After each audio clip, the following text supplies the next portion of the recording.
רדיו לב הפסגה, רדיו לב הפסגה, רדיו לב הפסגה.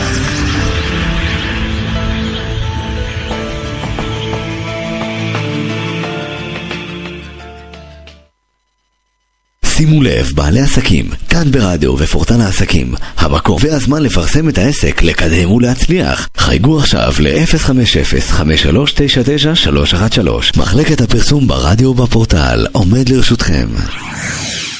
יונה, אני מקליט. רגע, אני לא זוכרת איפה שמתי את הטקסט. אולי בכיס? בדקתי. אולי בתיק? שנייה. לא משנה. את החלק החשוב אני זוכרת. בבקשה, אני מקליט. אסור לשכוח. בדיקת ממוגרפיה אחת בגיל 50 אינה מספיקה. אם לא תיבדקי בכל שנתיים, את עלולה לאבד שד ואפילו את החיים. את הטלפון את זוכרת, כן? למידע חייגו 1-800-599-995. האגודה למלחמה בסרטן.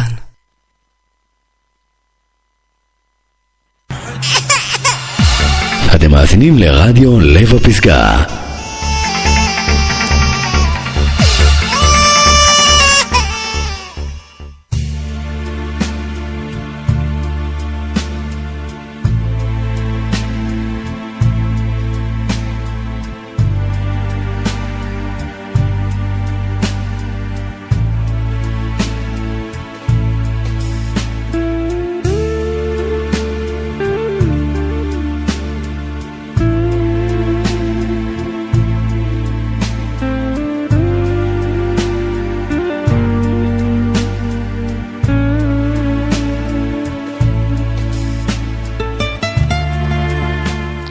שלום לכם מאזינות ומאזינים, אתם מכוונים לרדיו לב הפסגה, הרדיו המשדר בארץ ובעולם.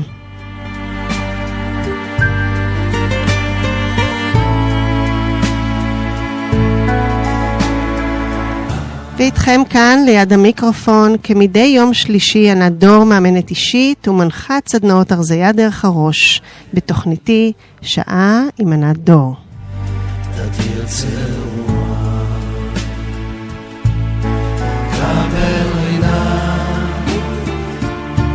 עמך סגרנו, תרנו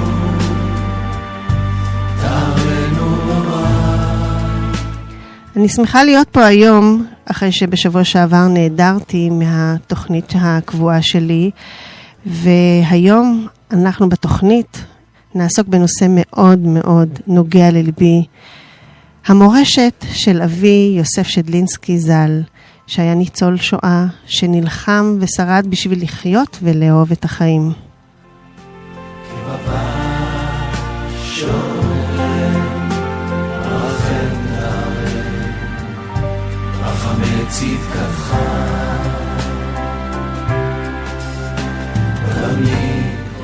אז אני יכולה לנחש שאתם מבינים שנעדרתי כי אבי נפטר בשבוע שעבר, והתוכנית שלנו היום מוקדשת כולה למורשת שלו. ולפני שנתחיל, ברצוני לומר שלום לאריאל דוידוב, מייסד ומנהל רדיו, לשימי בן עזרא, לדניאל דוידוב בחדר הבקרה, לגלית חן, עורכת מוזיקלית ראשית שלנו, ולאורלי אסיה, הממונה על יחסי הציבור של הרדיו.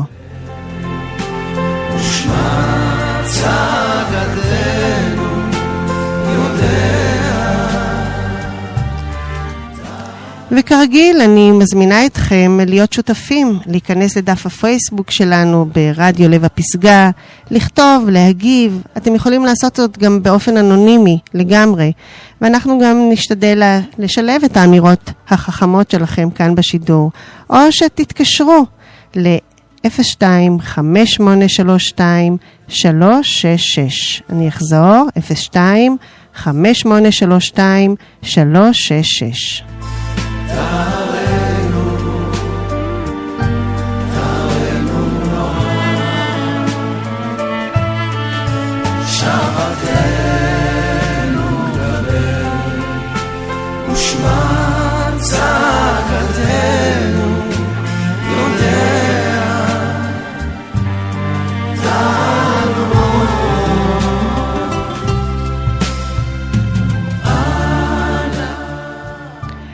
אז אבא, יוסף שדלינסקי, אבא זכה לאריכות ימים, הוא נפטר בגיל 92, עוד שבועיים היינו אמורים לחגוג לו 92. אבא נולד בפולין, וגדל במשפחה מאוד מאוד קטנה, אמא ועוד אח, אבא שעזב אותם ונסע לארגנטינה מפולין, ומאוד רצה שהאמא גם תחבור אליו לשם, אבל היא לא רצתה, הייתה לה משפחה בפולין והיא רצתה להישאר איתה. וכך אבא גדל בפולין עם אמא ועם סבתא, שתיהן היו מילדות, ועבד במוסך בגיל צעיר מאוד, בגיל 16, כי הוא לא אהב ללמוד, הוא לא אהב את הלימודים. ובגיל מאוד מאוד צעיר הוא עזב אותם והשתלב במוסך, ולימים התחילה המלחמה, ואבא שם במוסך עובד, מאוד אהבו אותו, מאוד העריכו אותו, ויום אחד הגיע איש יהודי צעיר, עשיר מאוד, וביקש מבעל המוסך שימצא לו איזשהו נהג שאפשר לסמוך עליו, כי הוא מתכוון לקחת את כל משפחתו עם כל הרכוש שלו, ולעבור, לנסוע מפולין, לברוח לרוסיה.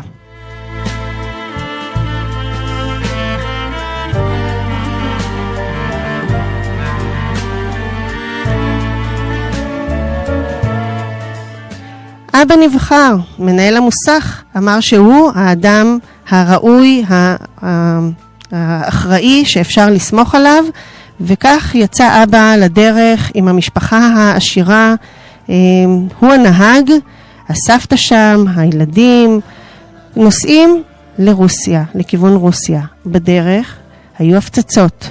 אבא קלט שיש מטוסים בשמיים שאמורים להפציץ. אגב, אני שמעתי מעוד אנשים שההורים שלהם היו בשיירה הזו של המכוניות.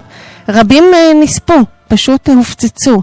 אבא קלט את המטוסים, אמר לאותו אדם, בוא נעמוד בצד ונתחבא. נתחבא באחת התעלות מתחת לכביש, וכך נתגונן, וכך היה, וכך הם ניצלו.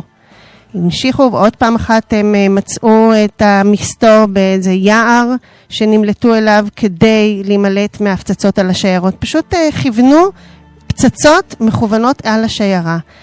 הגיעו לרוסיה. ברוסיה הוא נפרד מאותה משפחה, שמאוד העריכה את התושייה שלו ואת הערנות שלו, נפרדו, ואבא התכוון לחזור חזרה הביתה, לאמא.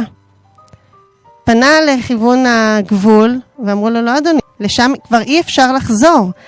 כלומר, בגיל הזה, בגיל 16, הוא קלט והוא הבין שהפרידה הזאת, שאמא נתנה לו את האישור לברוח, לנסוע לרוסיה, לא כדי לברוח, אלא פשוט לקחת את המשפחה ולחזור, הוא הבין שהאישור הזה יצר את הפרידה מהם. זאת אמא שהוא מאוד מאוד אהב. הייתה אישה מאוד רצינית, אפילו קשוחה קצת, כי הוא היה ילד שובב, אבל הוא מאוד מאוד אהב, רצה ולא יכול היה לחזור.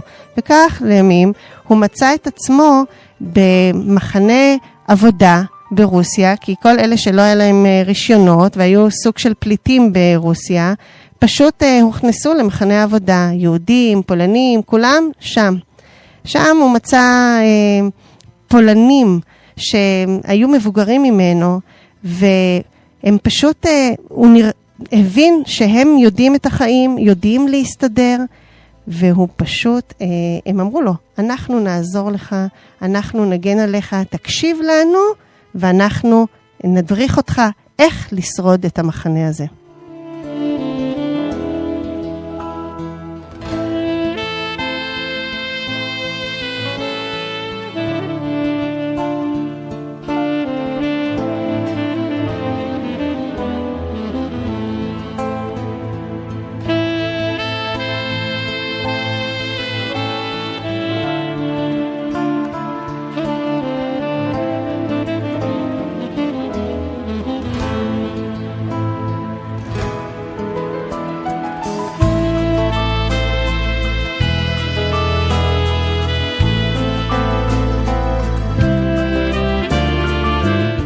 אז אותם השניים אמרו לאבא שלי, תגיד שאתה נגר, ככה ישלחו אותך לעבוד כחוטב עצים, במקום הפתוח, באוויר, יהיה לך יותר נוח מאשר איזה שהם עבודות כפייה במקום סגור, ולא יהיה שם גם אוכל, ולא תוכל להשתחרר. זה יותר נוח לעבוד שם, וכך היה. הדריכו אותו איך להשיג את המזון הדל מאוד שהם קיבלו, איך לגנוב אוכל, וכך היה. שרד את המחנה הזה, ואז הוא השתחרר לצבא אנדרס, התגייס לצבא הפולני, זה היה התנאי, התגייס לשם, וצבא אנדרס בעצם לקח את כל החיילים שלו לכיוון צפון אפריקה. בדרך הם עגנו באוניות באזור נמל תל אביב, וכך מצא את עצמו אבא בתל אביב, מסתובב ברחובות תל אביב, והוא זכר שיש לו דודה, חיפש אותה, זה גם כן סיפור בפני עצמו, איך הוא השיג את הדודה, זה התושייה שלו.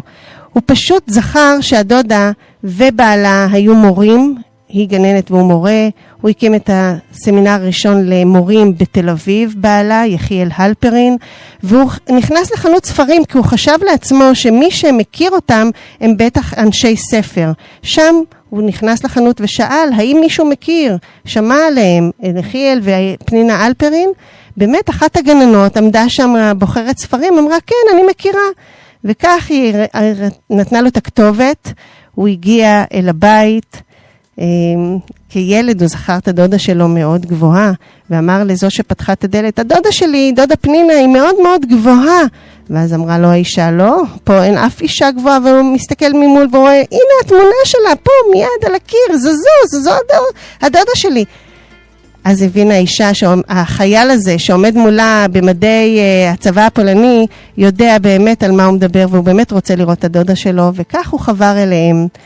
הבני דודים שלו עזרו לו לפשוט הוא החליט פשוט שהוא עורק מהצבא הפולני, ונשאר בישראל, שהוא כל כך הרג אליה ורצה להגיע אליה, פשט את המדים של החייל הפולני, הגיע לקיבוץ, קצת ככה למד את הישראליות, והשתלב בחייו בעיר תל אביב, שם הוא בנה את ביתו, גר ברמת גן, שם אני נולדתי, וזה היה ככה הפתיח של חייו של אבא בישראל.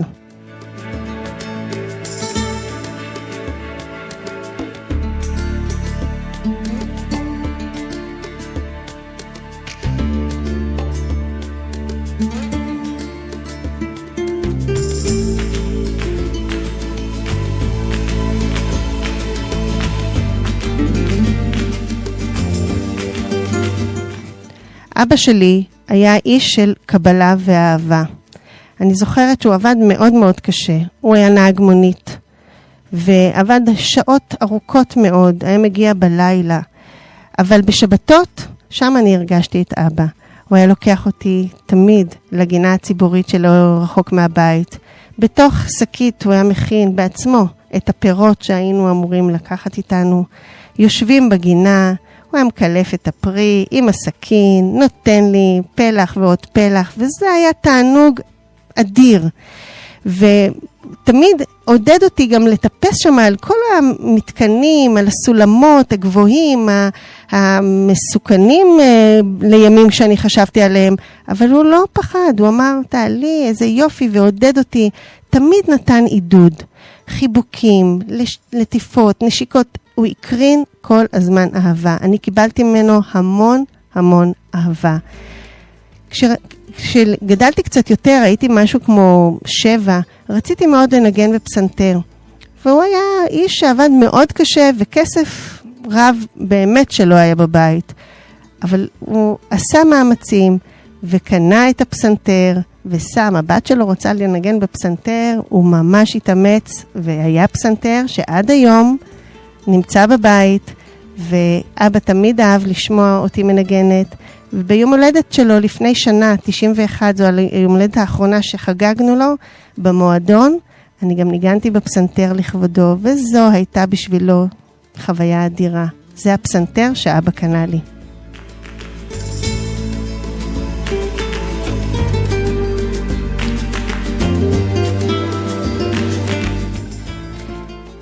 כשהייתי בת 10, התייתמתי מאמי, ובמצב שנוצר אח גדול בבית ואבא שעובד, נאלצתי לעבור לגור בפנימייה. זאת הייתה האופציה הטובה ביותר עבורי, כך חשבו כולם.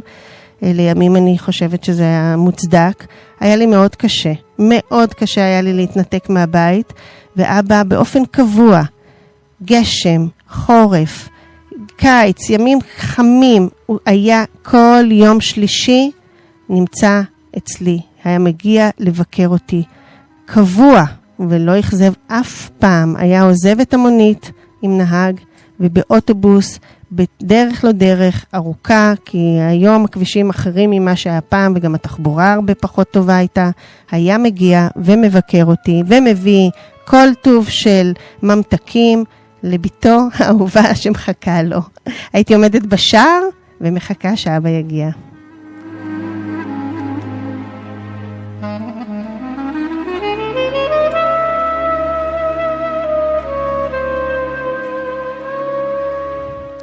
וכמו שאמרתי, הוא תמיד עודד. אז כשהייתי מגיעה לחופשות, ואחר כך כשחזרתי הביתה אחרי 3 שנים, כי אבא התחתן שוב, הוא תמיד היה מעודד אותי לצאת עם חברים, לצאת לבלות. אמרתי לו פעם ליד הדלת, תגיד אבא, אתה תצאי, כן, תצאי, זה יופי. אתה לא פוחד? אתה לא דואג? משהו יקרה לי? הוא אומר לי, מה פתאום? אני דואג? אני סומך עלייך. את רצינית, ילדה בת 12-13, את יודעת לשמור על עצמך. אין לי מה לדאוג, אני ממש לא דואג. מחנות עבודה, צופים, תמיד הוא קיבל את כל מה שעשיתי באהבה, בקבלה, בשמחה, ואף עודד אותי לכך מאוד.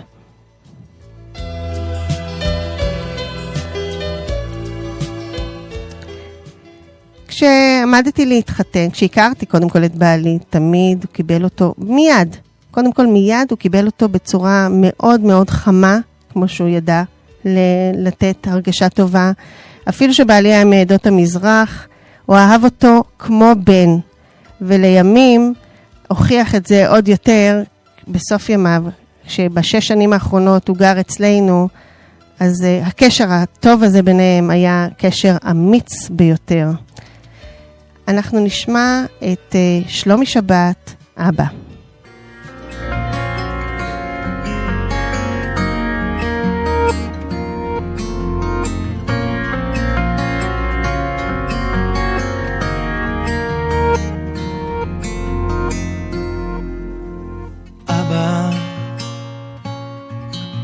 חבר אמר לי לכתוב שיר עליך, על כל מה שראיתי בפניך, על השלווה ללא מילים, הניחוחות והצלילים, הכל היה כל כך יפה בעיניך. אבא, זוכר את השבילים לבית הספר,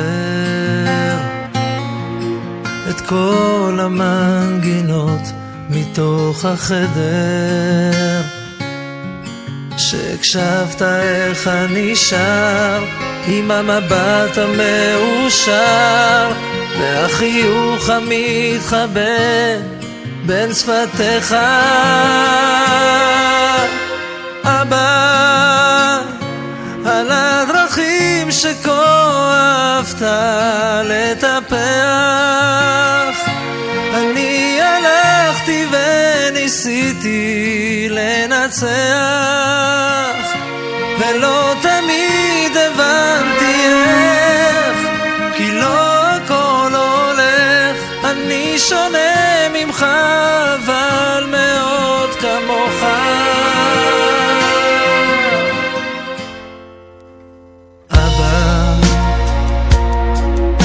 הבית הישן מזמן איננו, עברנו, התקדמנו, השתננו, ממלאים את החסר בפרצופים דומים יותר, במה שכל אחד חשב שחסר לו.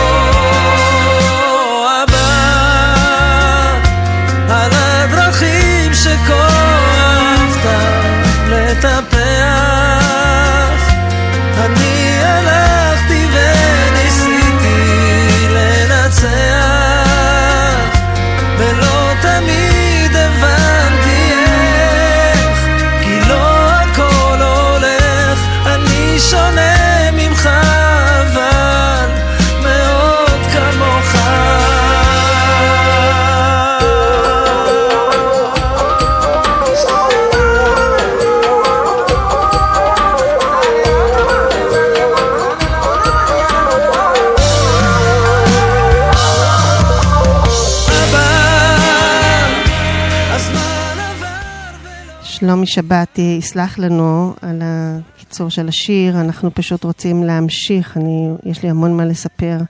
אז כמו שאמרתי, בעלי ואבא שלי מאוד מאוד אהבו אחד את השני, ותמיד ככה אבא היה אומר לי, תקשיבי לבעלך, תקשיבי לו. אישה הולכת אחרי הבעל, ככה הוא תמיד היה אומר. והוא קיבל אותו, הוא אהב אותו מאוד מאוד. בעלי נקרא לו מומו, קרא לו אבא, ככה הוא קרא לו. והם מאוד מאוד אהבו זה את זה, מאוד. וזה היה תענוג גדול מאוד שלי לראות את הדברים. וכאימא הוא תמיד אמר לי, לילד צריך להסביר שוב ושוב, תדברי, אל תכעסי עליהם, פשוט תסביר אליהם, תחזרי עוד פעם ועוד פעם, בסוף הם יבינו. והנה גם את בעצמך היית ילדה מאוד מאוד שובבה, ואת רואה בסוף גדלת בסדר, ואת בסדר ואת מצליחה, אז פשוט תדברי. זה ככה בכלליות, על ככה בביאף על אבא בילדותי. כמה קבלה ואהבה היה לו לכל אדם. הוא פשוט אהב כל אדם באשר הוא. סמל ודוגמה לכל אחד מאיתנו. לא עשה הבחנות. יהודי, חרדי, יהודי דתי או חילוני. את כולם הוא אהב. עדה כזאת או עדה אחרת, זה ממש לא היה משנה לו. הוא פשוט אהב את כולם. ואני מודה לו על זה, מפני שאני מרגישה שלקחתי ממנו גם את החלק הזה ועוד המון המון המון דברים. הוא אהב כל אדם ואהב גם את הרגעים הקטנים של החיים. הוא תמיד התנהל בנחת. הוא הרגיש תמיד נוח, רגוע. כל הסביבה מסביבו יכלה, זה כמו אקמול, פשוט להיות ליד אדם שהוא רגוע, אז אתה מרגיש שאתה בעצמך הופך להיות רגוע.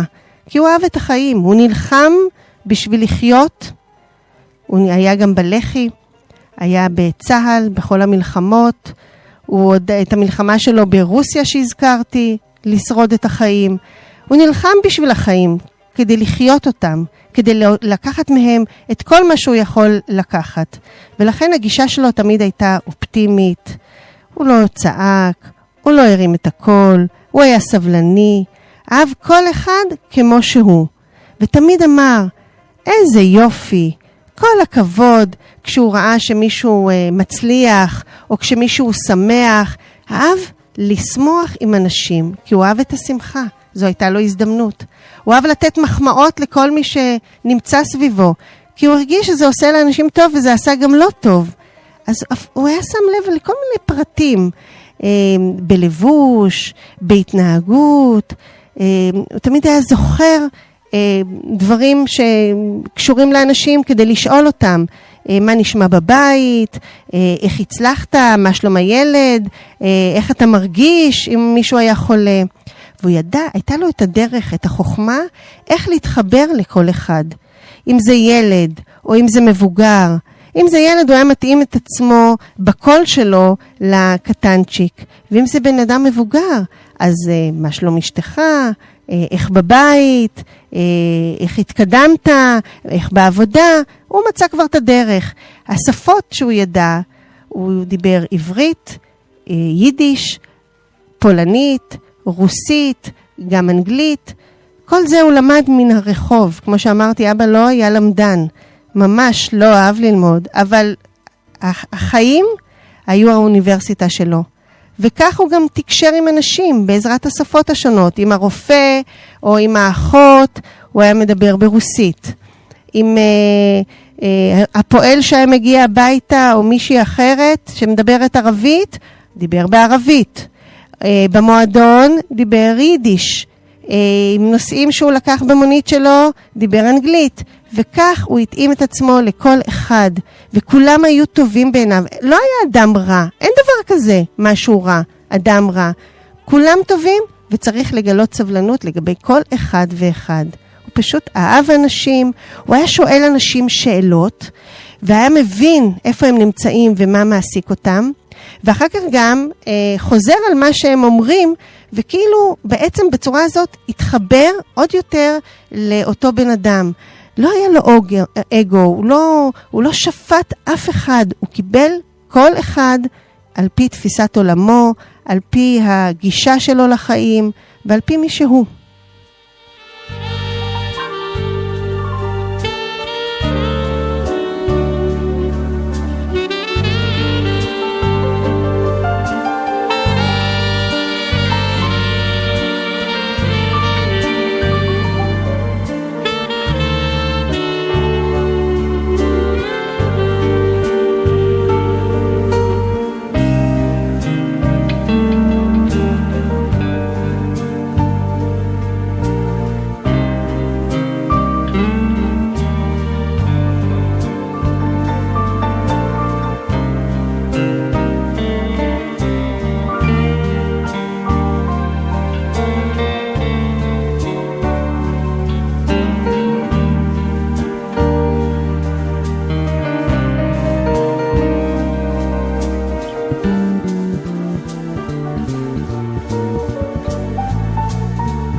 אז קצת על אבא והתפיסת עולם שלו בנוגע לזוגיות. אבא תמיד היה אומר לי, כמו שאמרתי קודם, קבלי את בעלך, תאהבי אותו, אל תתווכחי, תקשיבי לו. ולבעלי תמיד היה אומר, אישה היא כמו פרח. משקים אותה, עודרים את האדמה, מתחכים אותה, נותנים לה חיים, נותנים לה את החיות הזאת, ואז היא פשוט פורחת. ותמיד הוא נקט בעמדה הניטרלית. הוא לא, גם שהוא היה מבקר אותנו, היה הרבה מבקר אותנו, הוא גר, כמו שאמרתי, ברמת גן, והיה מגיע הרבה לירושלים במסגרת העבודה שלו, והיה מבקר, היה עוזר לי עם הילדים. היה מגיע ותמיד היה ניטרלי. הוא אף פעם לא נכנס לאיזשהו ויכוח או לאיזשהו עימות, לא הביע עמדה. בשבילו המוטו בזוגיות ובבית, שלום בית. צריך לעשות הכל כדי להגיע לשלום בית, ואפשר. אם אתם בחרתם להיות אחד השני, אתם אוהבים אחד את השני, תמצאו גם את הדרך לשלום בית. ולאישה תמיד צריך להחמיא. על הבישול, על האפייה, על איך שהיא לבושה, על התכשיט. היא יורדת אליו למטה באחד הימים, תתחדשי על המגפיים, איך הוא שם לב עכשיו בגיל 90? איך הוא ראה את זה? איך הוא שם לב לזה? אני תמיד הייתי מופתעת מזה מחדש. והמטפלת שלו זכתה ליחס מדהים ממנו. הוא אהב אותה כבת זוג. הוא אמר לי, לפעמים כשהיו ויכוחים או מה, אז הוא היה אומר לי, ענת, היא חיה איתי פה בדירה שלי, זה כמו בזוגיות. צריך לוותר, לא צריך לכעוס, זה בסדר, זה יעבור לה, יהיה בסדר. והוא תמיד דיבר בשקט, בנימוס. הוא ראה אותה כמו הנכדה שלו, לא כמו העובדת. הוא אהב אותה, והוא אהב את המשפחה שלה, התעניין במשפחה שלה, בילדים, בבעלה. הוא גם היה מדבר איתם בסקייפ. היא הייתה מדברת איתם, והייתה מראה לו את המשפחה, והוא תמיד שאל, והוא תמיד דאג, והוא אמר לה, תדאגי למשפחה שלך, תקני להם את הבגדים, את רוצה, תצאי, כן, עודד אותה לדאוג למשפחה שלה. ובלילה, כשהייתה רוצה לצאת לחברים, הוא היה פוחד שהיא תצא בלילה לבד. הוא היה אומר לי, ענת, היא רוצה לצאת לבד, ולא היה נרדם עד שהיא הייתה מגיעה חזרה הביתה. זה היה אבא. היה חשוב לו כל אחד ואחד, לא משנה מי הוא האדם.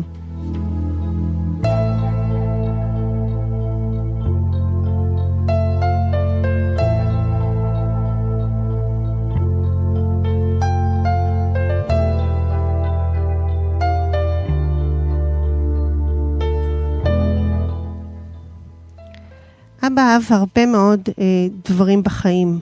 הוא תמיד, כמו שאמרתי, הסתכל על חצי הכוס המלאה, וממה שיש הוא נהנה. הוא לא חיפש את מה שחסר. הוא אהב את הים מאוד. אני זוכרת שהיה לוקח אותנו הרבה לים. בכלל לטיולים, כולל טיולים עם לינה בחוץ. היינו נוסעים כל המשפחה. הוא אהב מאוד פרחים. בבית שלו הייתה חצר יפה, תמיד הייתה מטופחת. מטופחת על ידו. הוא עדר, והוא גינן, והוא קצר את הדשא, וגזר עד גיל 80, עלה על סולם, וגזם את הגדר החיה, במו ידיו עם המספריים. הוא אהב מאוד מוזיקה, הוא אהב לרקוד. כשהיה מגיע אליי הביתה, והייתה מוזיקה קלאסית, אפילו שהייתי במטבח, הוא היה אומר לי, יאללה בואי נרקוד. היה מרקיד אותי בתוך המטבח. פשוט אדם שאוהב לקחת את מה שיש וליהנות ממנו. ולמרות הצלעות שהוא עבר, כמו שהזכרתי, המלחמה, ההתאלמנות, האובדן של המשפחה שלו, ואובדן של האישה שלו בגיל מאוד צעיר, הוא אהב את החיים ואהב ליהנות מהם, ולקח מהם את כל מה שהם יכולים לתת. וכשהיו קשיים, וכשהיו בעיות, איך הוא הגדיר את זה? הוא אומר, החיים זה כמו מרוץ של משוכות. אתה עובר את המשוכה, וכבר מרחוק אתה יודע שמגיעה המשוכה הבאה. אבל זה בסדר, הן קיימות, ואנחנו חיים את החיים, ונהנים בין משוכה למשוכה, נהנים ממה שיש. אנחנו נשמע עכשיו שיר של אריק לביא, כל החלומות.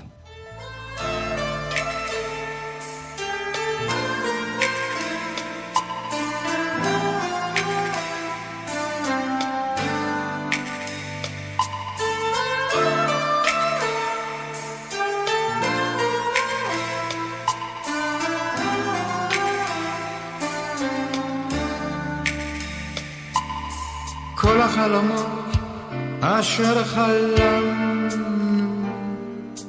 כל החלומות כולם, הם יישארו בתוך תוכנו, בתוכנו לעולם.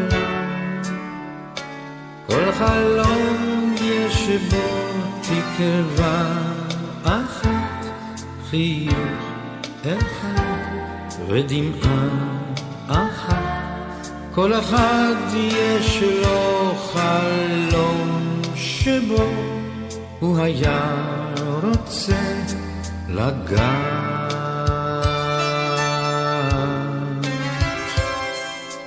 כל המנגינות אשר ניגענו, כל המנגינות כולן,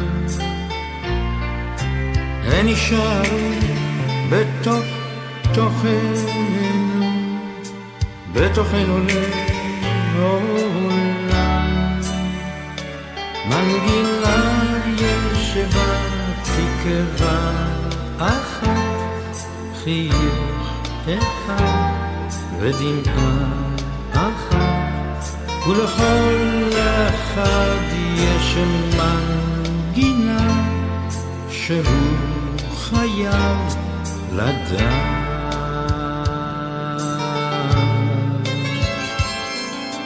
כל האהבות אשר אהבנו, כל האהבות כולן, הן יישארו בתוך תוכנו, בתוכנו לעולם. כל אוהב יש לו תקווה אחת, חיוך אחד ודמעה אחת. כל אוהב אוהב את האחת שבנפשו נוגעת.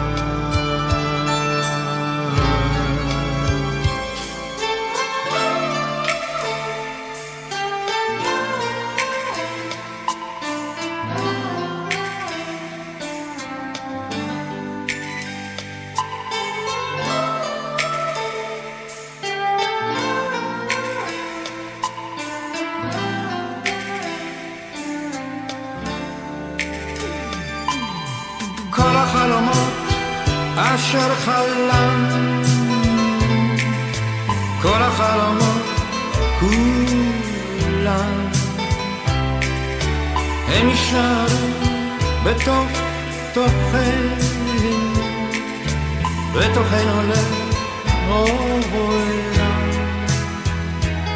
כל חלום יש שבו תקווה אחת, חיוך אחד ודמעה אחת. בכל חלום, חיוך אחד, תקווה אחת. לאבא היו הרבה תקוות. הוא היה אדם מאוד אופטימי, הוא אהב את החיים כמו שאמרתי, והוא תמיד הסתכל קדימה, הוא לא הסתכל על מה שהיה לו, על הצרות והקשיים שעבר, כי הרבה נשענו לשם, נכנסו לשם והיה להם קשה לחיות את החיים. הוא לא הסתכל לאחור על כל הצרות שקרו לו ועל כל מה שהוא עבר, אלא קיבל באהבת הקשיים והסתכל קדימה, באופטימיות, בפתיחות. וכשהוא הגיע לפני 6 שנים אליי הביתה, הצעתי לו, אבא, אתה יודע, יש פה בפסגת זאב מועדון, ואני מציעה לך ללכת לנסות. הוא אמר לי, מועדון? למה אני אלך למועדון? אמרתי לו, אבא, תנסה, תראה, אם יהיה לך טוב, יהיה לך טוב. אבא הלך למועדון, אומר לי, ענת, כמה חכמה היית שהצעת לי ללכת למועדון. ונמצאת איתנו, כאן על הקו, יולנדה, אחת מהמדריכות הנפלאות ממועדון מלבב בפסגת זאב. יולנדה? כן. שלום. ערב טוב. שלום ערב יולנדה. טוב. אני מאוד שמחה שאת הסכמת לדבר איתנו, וקצת ככה מהזווית שלכם שם במועדון, לספר מעט על אבא. מי הוא היה? קודם כל אנחנו מאוד הסתערנו לשמוע מה שקרה. בשבילה אני יודעת שזה מאוד מאוד קשה וכבד. נכון. הוא היה מאוד קשור, אני רוצה להגיד שהוא היה מאוד קשור למשפחה. וכן, בהתחלה הוא היה קשה לו אולי לבוא בהתחלה יום, אבל אחר כך הוא מצא את המקום שלו והחברות שלו, והוא מצא את המקום, הוא היה בפינה שלו, בסביב היו את החברים שלו ועשה לו טוב. מה אני יכולה להגיד על... איך הוא היה שם? איך הוא היה עם החברים? איך הוא התנהל ככה עם החברים שמסביב? איזה מין בן אדם היה אבא? קודם כל אני רוצה להגיד, הוא היה ג'נטלמן. הוא היה איש מאוד מאוד מבוקש, שהוא לא היה מגיע באיזו סיבה או אחרת, אז כולם היו שואלים איפה יוסף, והוא היה מאוד ג'נטלמן. הוא היה מקבל את הנשים, במיוחד את נשים, אחד, הוא היה תמיד מילה טובה על ההתנהגות טובה. סיפרה לי גם האחראית על ההסעה, שכל בוקר כשהיא הייתה יורדת את 3 מדרגות מההסעה לקבל אותו, לעזור לו, הוא היה תופס לה את היד ומנשק לה את גב היד שלה. נכון, הוא היה מאוד מאוד ג'נטלמן בצורה הזאת. הוא היה מנשק את היד של אנשים. הוא היה איש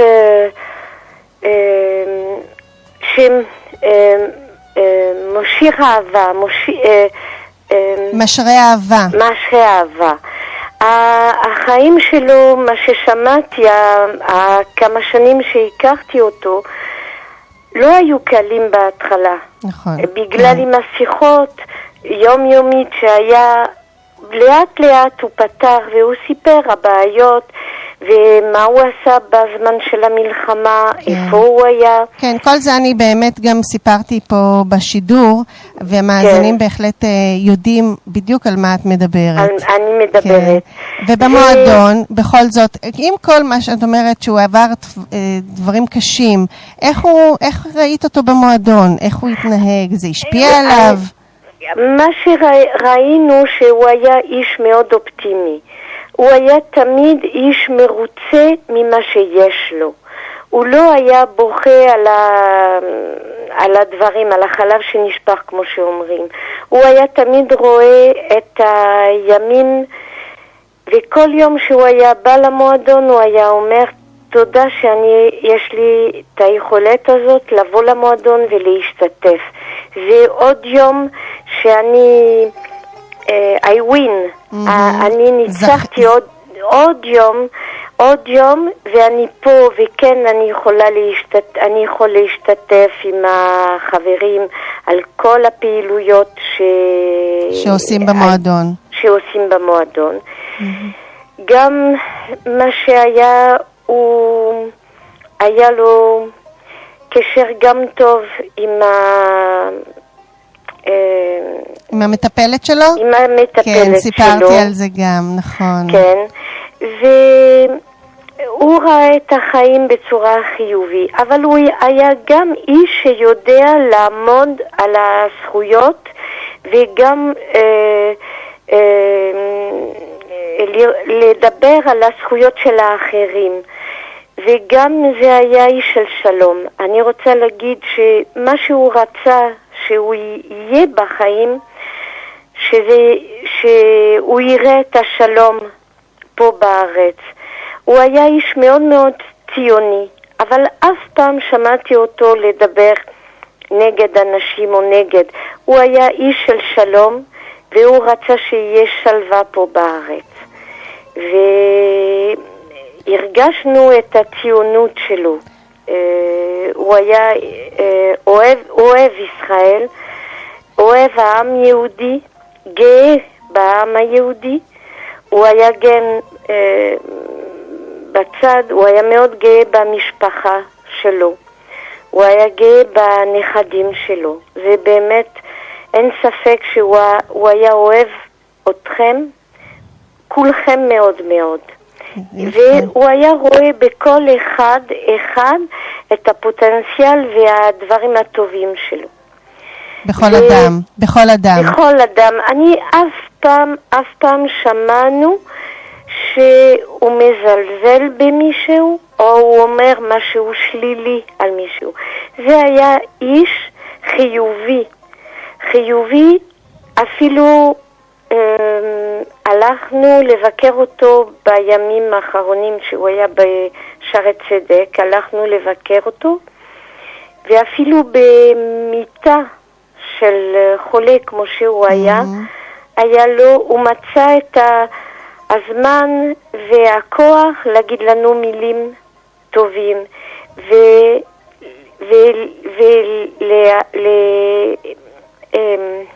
ולצפות בעתיד.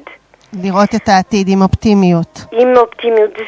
זה היה מה שהוא היה משקף. נכון, יולנדה, אני ממש מודה לך באמת על ההשתתפות שלך ועל השיתוף. תודה רבה. ממש תודה רבה. הוא היה והוא יהיה חסר לנו. אני אומרת בכנות, מכל העובדים שמה במלווה, ועם כל אחד היה תמיד מילה טובה. הגבר היחיד שעובד שמה זה דן, עד כולם אחד, הוא היה תמיד, היה מילה טובה להגיד לכל אחד. ידע להגיד את מה שמתאים לכל אחד. ממש, בדיוק. ממש תודה.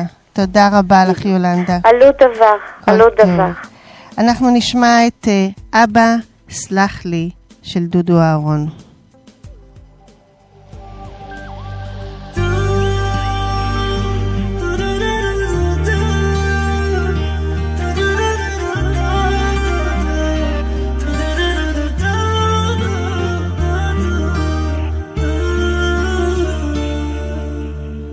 אבא, זה הזמן לומר לך את כל מה שרציתי כבר מזמן. אבא, אחרי כל השנים רוצה רק לחבק אותך כל החיים. אבא, למרות כל הקשיים בימים קשים נורא, תמיד דאגת אבא, אבא, אבא, שבעוד שעות קשות חושב עליך, ברגעים שלא הולך קורא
שלא נתת לי למרוד ביום אפל. אבא, קשה לי לבדי, בוא כמו תמיד חזק אותי ואת נפשי. אבא, למרות כל הקשיים וימים קשים נורא, תמיד תהיה בלב שלי. אבא, אבא, שבעות שעות קשות חושב עליך, וברגעים שלא הולך קורא לך, כל החיים שלך נלחמת בשבילי. אבא,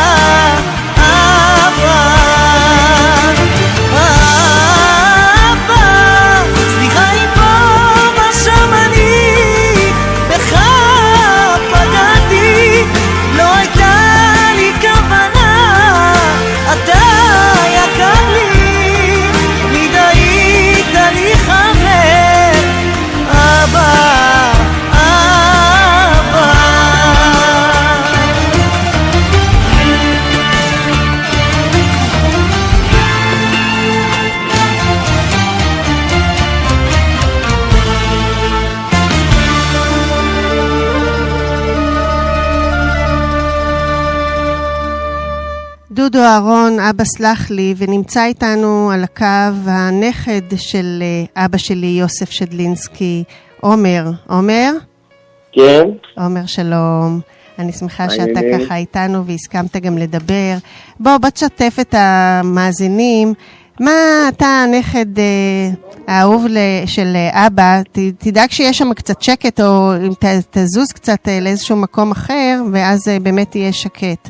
אז בוא תגיד מה אתה כנכד לקחת מסבא, איך ראית אותו בעיניך, בעיניים שלך כילד, ומה לקחת ממנו?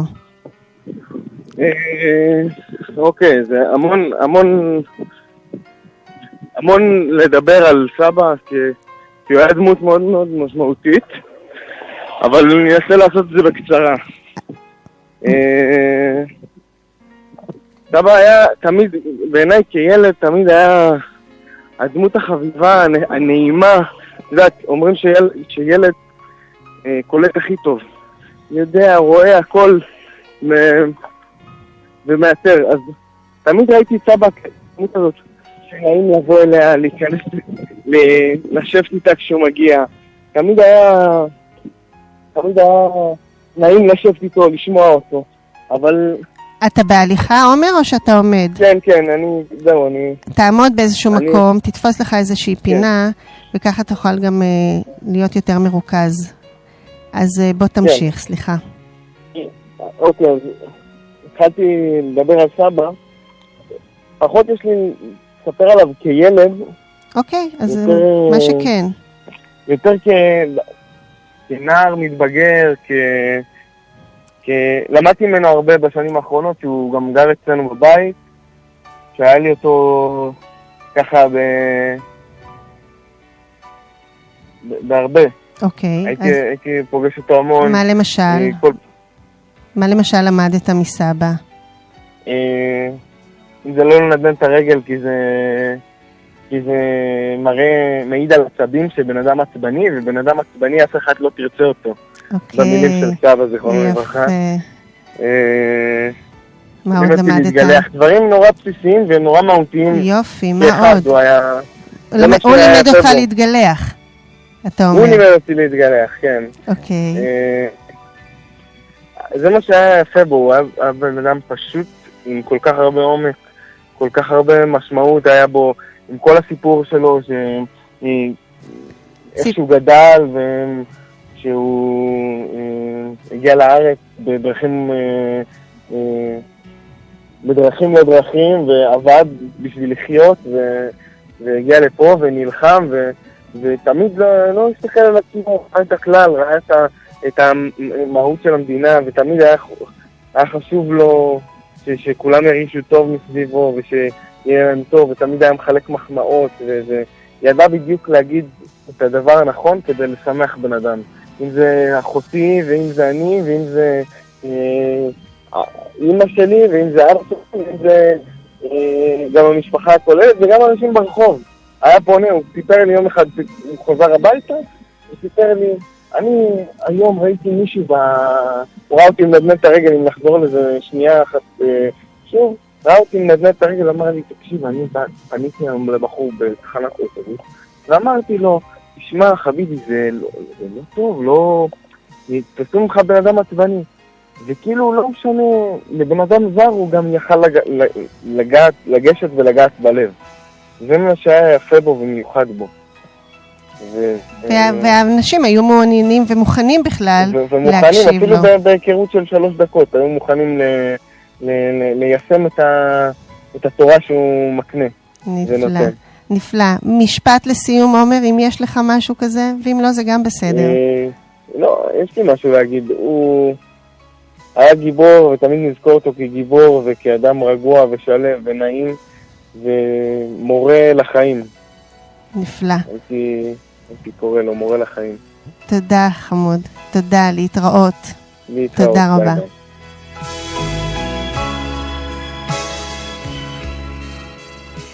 אז כמו שעומר אמר, היה באמת דמות חינוכית אבא.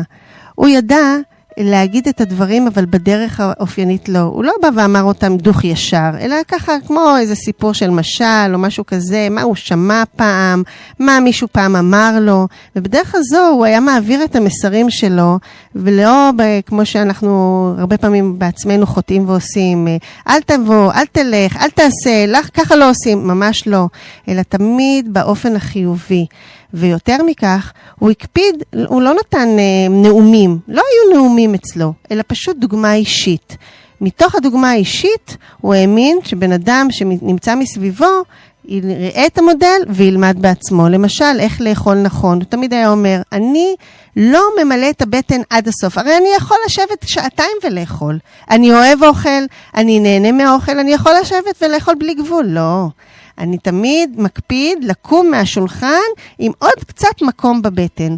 כך הוא היה אומר, כדי לא להתפוצץ. וזה נכון, אנחנו היום יודעים שכשמסיימים את האוכל, 20 דקות אחר כך, רק אתה מרגיש את המלאות שלך. כמה הוא היה חכם, מבלי שהוא למד שעה אחת בתיכון אפילו. זה פשוט מדהים. או שכשהוא רצה להגיד לי איך להיגמל מהסוכר, אז הוא קודם כל נתן את הדוגמה האישית. גם אני ממש חושבת, אני לא אוהב סוכר, 3 כפיות סוכר שתיתי. והנה היום אני לא שותה בכלל סוכר. ואז הייתי אומרת לו, אבא, איך אפשר? 2 כפיות, אני לא יכולה לוותר. הוא אמר לי, לא, לאט לאט, כל פעם תורידי קצת, כמה גרגרים, לאט לאט, בסבלנות, ואת תראי שזה יצליח לך. וכך היה. ובסופו של דבר, הנה, אני כבר שנים רבות שותה בלי סוכר. לאט לאט, כמו שאבא אמר, בלי שזה יקשה, בלי שזה לא יהיה טעים. זה יהיה טעים כי ההבדל הוא לא גדול. ובכל זאת אתה עושה את התהליך, ואתה לא מרגיש שזה קורה. היה איש משפחה למופת. אני זוכרת את הדודה פנינה, אותה דודה שעליה דיברתי בתחילת זה אגב המנגינה, שאנחנו שומעים ברקע, זאת המנגינה שהייתי מנגנת כילדה, פור אליז, ואבא היה יושב, פשוט מתמוגג מעונג, כשאני מנגנת לו את הפור אליז הזה, פשוט הייתה חוויה טובה, שבלי לדעת, איש הקול שלנו שם לנו את המוזיקה הזו עכשיו ברקע, פשוט מדהים. הדודה פנינה, אותה הדודה שאותה אני הזכרתי בתחילת התוכנית, שאותה הוא מצא בישראל והיא זאת שבעצם השאירה, בזכותה הוא נשאר כאן, פשט המדים הפולנים. בערוב ימיה גרה בירושלים, ואבא, להזכירכם, אבא יוסף שדלינסקי גר בתל אביב, היה מגיע אליה לבקר אותה שוב ושוב בכל פעם עד למותה. וכך הוא גם סעד את הדודה השנייה שלו, היה נוסע לבקר אותה בבית חולים באופן קבוע, עוד לפני כן גם בביתה, אבל גם כשהייתה בבית חולים. ככה היה אבא, נתן מעצמו לאחר, בלי אגו, כל המשפחה שלו, כולם היו פרופסורים ודוקטורים, זה בכלל לא עניין אותו. הוא היה מתקשר אליהם כל חג, לא מתחשבן שהם לא התקשרו אליו, אהב לדבר איתם, שמח לדבר איתם, והוא היה היוזם באהבה גדולה גדולה.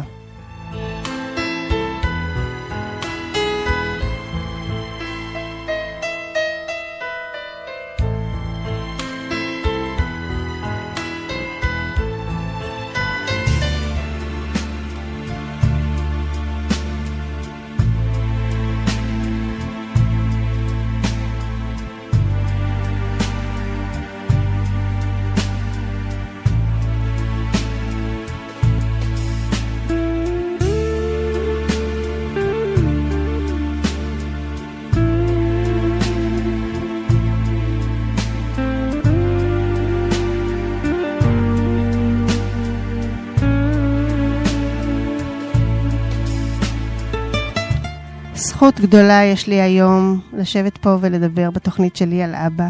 אין כמוהו אבא, משהו. ואני אוהבת ונהנית, ואני שמחה שהייתה לי האפשרות גם לשתף אתכם במי שהיה אבא שלי, כי יש מה ללמוד ממנו. אני וכל אחד, כמו שאמר עומר, יכול ללמוד מאבא. אבא לחיים, עם המורשת שלו, וזה פשוט היה באמת חשוב לי מאוד מאוד לספר עליו, לספר מי הוא היה עבורנו, ומי הוא היה בשביל כל אחד שבמגע, הוא היה מגיע אליו, איתו למגע כלשהו, לקשר כלשהו. וזהו, קצרה היריעה, אנחנו עוד יכולים לומר עוד הרבה דברים, אבל הגענו לסיום, ואני רוצה להודות על התוכנית המיוחדת הזאת, לזכרו של אבא יוסף שדלינסקי, ולהודות לכל הצוות היקר שנמצא כאן איתי, לאריאל דוידוב מייסד ומנהל הרדיו, לשימין בן עזרא על ההפקה, לדניאל דוידוב על הביצוע הטכני, לגלית חן העורכת הראשית של המוזיקה, ולאורלי אסיה, מנהלת יחסי הציבור והפרסום של הרדיו. לכולכם תודה. ענת דור, מאמנת אישית ומנחת סדנאות הרזיה דרך הראש. אתם מוזמנים ליצור קשר ל-052-656-0117 אם יש לכם עניין לשתף גם בסיפורים האישיים שלכם או בכלל. תודה ולהתראות.